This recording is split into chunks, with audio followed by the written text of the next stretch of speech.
Loveline is meant for an adult audience. Loveline is meant for an adult audience. Loveline may contain sexually oriented content. Loveline may contain sexually oriented content. Listener discretion is advised. Listener discretion is advised. Loveline.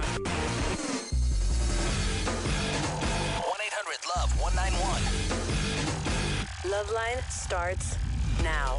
Hey everybody, it's Loveline. The phone number 1-800-LOVE-191. In studio with us tonight, Ville Valo from the band Him. Thank you for coming all the way from Finland for this show. I appreciate it. A pleasure and a privilege. And I know that something's happening because I could barely get in the studio tonight for the throng of young fans.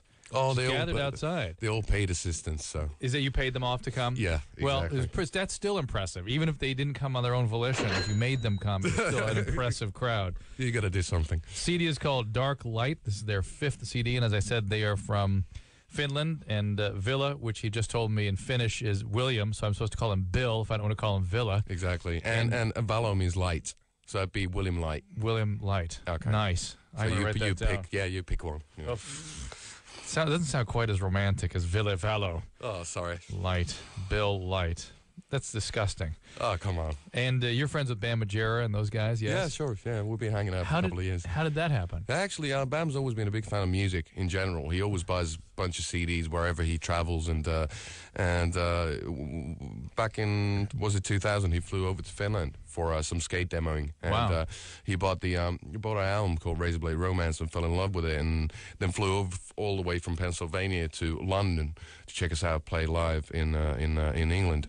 And then we met. I thought that he's just a little tiny fellow who wants to get to our backstage rider, who wants to destroy all our beer and all that. And because that was the time when Jackass started happening here, and we didn't know about it in Europe. So I didn't know. He was like, yeah, I'm from MTV. I was like, what? So what? Exactly. And then, bit by bit, we actually became really good friends. So I consider him to be a spiritual younger brother of mine. Oh, nice. Wow. Yeah. And you're about to start a European tour March 2nd, and then coming over here at some point, or? Yeah, we're trying to. We're still negotiating all the little tiny details when it comes to touring. But it seems that we're coming back in May, and hopefully also in the autumn. So right before Halloween. So all through the year, perhaps spring and fall. Yeah, most of it. Nice. So we're still a new band. We're a newcomer over here. We've been together more than 10 years in Europe, but we got to remind people that we do exist, and we want to shake a leg. Well, it's clearly moving over here. I mean, it's bit by bit, it's starting to pick up momentum. Now, there's 2 pieces of information out here that they've handed me that are kind of interesting. One is you arrested for threatening your neighbor. Well, I'll tell you why it interests me.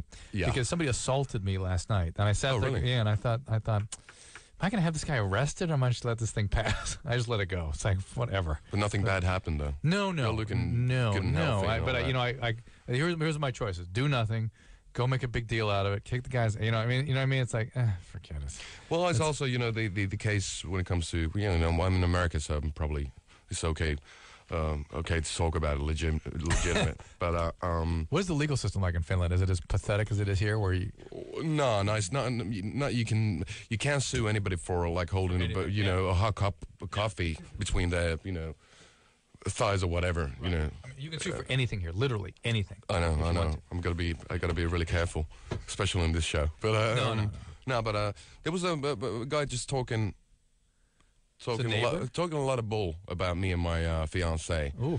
And I just heard about that when you're claiming that we're like junkies to people he didn't know, and around in Helsinki, it's a small city where I live. How many people live there? About in the very center, about 500,000. So it's tiny. So if somebody keeps on spreading a bad word, everybody's going to know it sooner or later. And I got pissed off. I went to his door. I kicked the door down, not literally down, but kicked the door. He opened the door, and I told him that if he's ever going to talk badly about me and my girl, is going to be ended up being dead. And I punched him in the face, and that's the whole thing.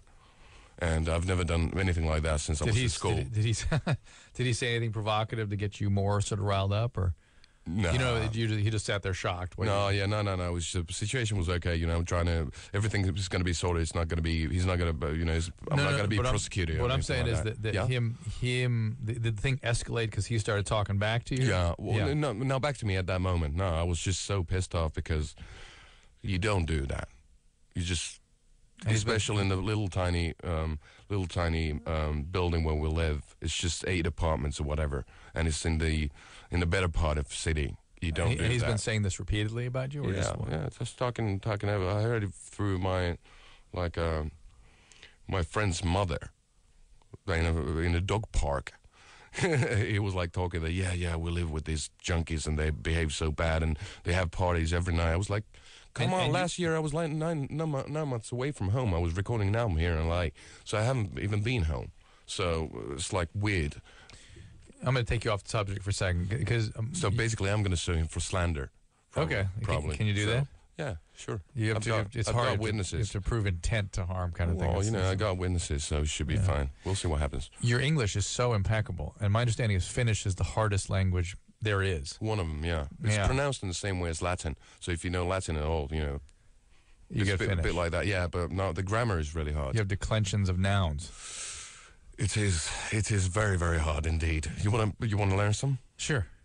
What you want to know? I want eggs for breakfast. What? Eggs for breakfast? Eggs for breakfast. Haluan monia aamiaiselle. No, it sounded like you just played the whole. So Rick just played something backwards. It was not whatever it was. It wasn't language being spoken for. Yeah, so it sounded like the draw from Twin Peaks. It's gonna take. Seriously, we're gonna have to get off the air for 20 minutes just to get that one sentence in.